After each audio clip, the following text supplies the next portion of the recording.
তোমাদের ডাকা হয়েছে কেন জানো?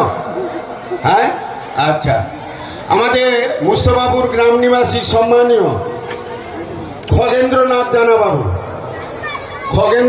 জানাবাবু এই 5 জনের নৃত্যে সন্তুষ্ট হয়ে তিনি 100টি টাকা দিয়ে পুরস্কৃত করছেন।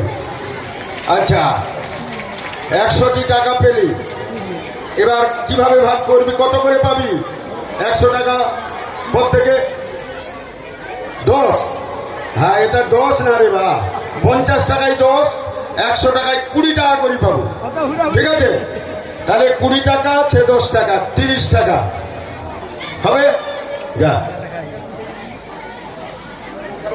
বারবার পয়সা কত দিবা গড় করবি? হ্যাঁ, একসা গড় করিনি বা।